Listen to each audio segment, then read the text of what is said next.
حقیقت یہ ہے کہ آپ صلی اللہ علیہ وسلم نے یہ ساری مصیبتیں اور پریشانیاں امت کی خاطر برداشت کی۔ آپ کی خواہش نہ مال کی تھی، نہ عہدہ و منصب کی، بلکہ خواہش تھی تو صرف یہ کہ انسان جہنم کا ایندھن بننے سے بچ جائیں اور جنت کا حقدار بن جائیں۔ جس پیغمبر نے ہمارے لیے اتنی تکلیفیں برداشت کی، کیا اس پیغمبر کا یہ حق نہیں کہ اس سے قلبی محبت کی جائے؟ پیغمبر علیہ السلام کو جس حالت میں دیکھیں اسے امت کی فکر تھی۔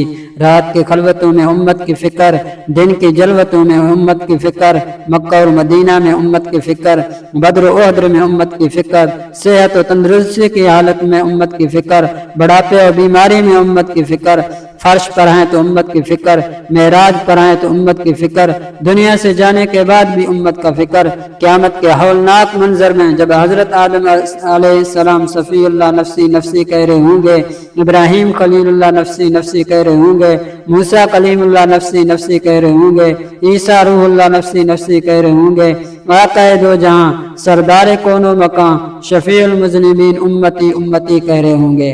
جس عظیم پیغمبر کو اپنی گناہگار امت سے اتنی محبت ہو، یہ کیسے ہو سکتا ہے کہ اس امت کو اپنے آقا اور محسن اعظم سے محبت نہ ہو؟ اور حقیقت یہ ہے کہ حضور صلی اللہ علیہ وسلم کے اخلاق و کمالات، حسن و جمال اور احسان کی وجہ سے ہمیں آپ صلی اللہ علیہ وسلم سے کائنات کی ہر چیز سے زیادہ محبت ہے۔ اور اگر کسی کو آپ صلی اللہ علیہ وسلم سے محبت نہیں تو اگر وہ اپنے آپ کو مسلمان کہتا بھی ہو تو یقیناً اس میں ایمان نہیں، وہ حیوان ہے، انسان نہیں، وہ ڈھانچہ ہے، اس میں روح نہیں، وہ لاشا ہے، اس میں جان نہیں۔ ہماری تاریخ گواہ ہے کہ ہمیں حضور صلی اللہ علیہ وسلم کے ساتھ اپنے جسم و جان سے بھی زیادہ محبت ہے۔ میں چاہتا ہوں کہ سچے عاشقان رسول کے چند واقعات آپ کو سناؤں تاکہ میرا اور آپ کا ایمان بن جائے۔ زید بن دسنہ رضی اللہ تعالیٰ عنہ کو کفار نے پکڑ لیا، قریش نے قتل کے لیے ان سے خرید لیا۔ جب ان کو سولی دینے کے لیے لے چلے تو ابو سفیان بن حرب نے ان سے کہا، زید تجھے خدا کی قسم کیا تم چاہتے ہو کہ محمد صلی اللہ علیہ وسلم کو پھانسی دی جاتی اور تم اپنے گھر میں آرام سے ہوتے؟ حضرت زید رضی اللہ تعالیٰ عنہ نے کہا کہ خدا کی قسم میں تو یہ بھی نہیں چاہتا کہ میرے رہائی کے بدلے میں نبی صلی اللہ علیہ وسلم کے پائے مبارک میں اپنے گھر کے اندر بھی کانٹا لگے۔